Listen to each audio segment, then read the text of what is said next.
Доброго дня. Good early afternoon, dear ladies and gentlemen. Today is day 45 of our war. We appreciate the input of all journalists who are helping us in this informational front. Today our guest is Chmut, director of Come Back Alive Foundation, the most efficient at the moment, that already raised 2.5 billion hryvnia.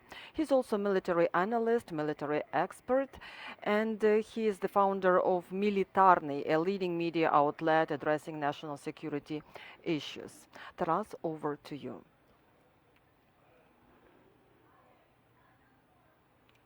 Good early afternoon.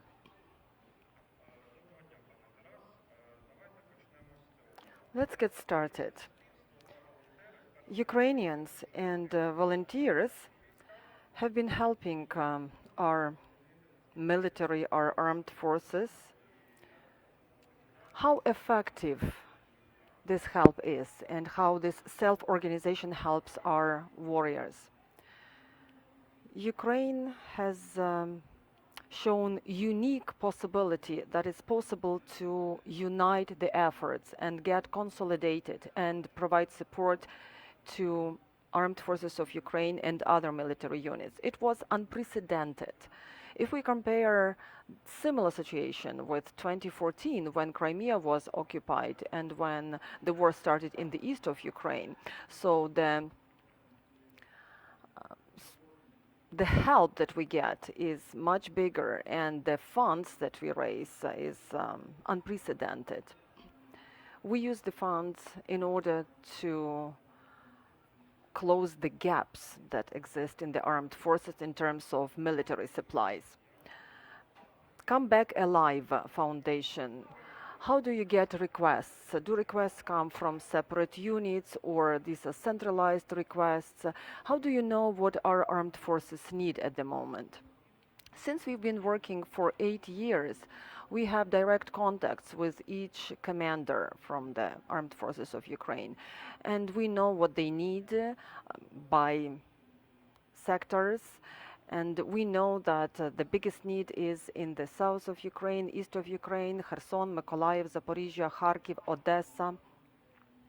These are some of the regions that are of biggest need. We also have hotline. We get requests from different units, from intelligence unit, from National Guard, from State Border Guard units. And if their requests fall under our possibilities, under what we can provide, then we meet their requests and provide what they need. What about dual-use goods and are there any issues with supply of dual-use goods and are there any challenges here? We did have issues during week 1 and week 2. There were supply issues, because crossing the border was a challenge. But there were certain amendments meant to the legislation thanks to the cabinet of the ministers. Now we have simplified this process, but still this process is not smooth yet, because this is run by volunteers. They don't have enough human resources in order to provide assistance here. But if we compare what was at the beginning, let's say in the 20th of February. So it's totally, the situation now is totally different. So the logistics is expedited and the time from the purchase to providing to the armed forces of Ukraine all sorts of goods is much shorter. Our volunteers, Ukrainians, public activists, people from other countries, how can they help armed forces? Well, first of all, they can share information, they can spread the word. They can spread the word about the truth, about the atrocities of the Russian Federation, about the terror, about the situation in the East, making sure you underscore that this war is not over. It's going to be a long marathon, which means that we have to keep supporting our armed forces, all of us, public activists, people of goodwill. On the other hand, we have to build the system of reforming armed forces, because this is new, long war. You are a military expert, and you have been an expert of military security, and you run a leading media outlet addressing national security since 2009. What is the forecast that you can give us? What sorts of combat actions are we expecting in the future? Our weakest point is air defense.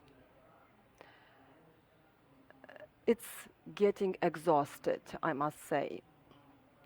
And we need to pay more attention to ground forces supplies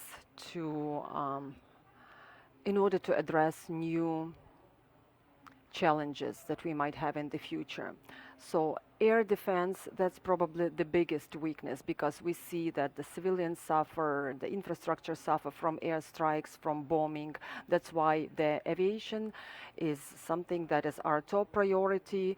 Crucial cruise missiles, also radio intelligence system, electronic warfare system, and that will allow us to reduce the human losses and even prevent the active phase of the war in the future. The more powerful our military forces are, the smaller the possibility is that Russia is going to escalate again. Do we have questions to our guest?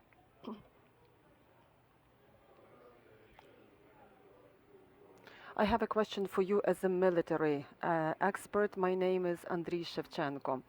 We frequently get questions from our foreign journalists. What is the secret of efficiency of armed forces of Ukraine? What is your answer? Is that due to the experience that they have gained in 9 years of war? It's also owing to new supplies, new weaponry that they receive, or these are the mistakes of the Russian planning? So what is the secret of their efficiency that actually exceeds all expectations? Russians had a lot of weaponry. Probably the secret is about people. People who are resilient, who are brave because they fight for their territory, for their homeland, for their values, for their convictions, for their principles, and they're going to stand until the end. So they are fighting for the truth, and truth always takes over. Now we have new units, new brigades, and I believe that they are not well equipped. Where do you think we can get the machinery, the weaponry, in order to properly equip and stock those units? Can we get some stocks from from old stocks, or the time is ripe so that we now probably start buying equipment from the NATO countries, from foreign producers, or we just ask for donations? Today we have reserves. There are a lot of territorial units, a lot of new battalions. Some brigades have even divisions. And the problem with machinery, with equipment, with military supplies is really acute. And in some cases, it's even getting worse. And we keep losing tanks, artillery, we keep losing IFV and armored personnel carriers, etc.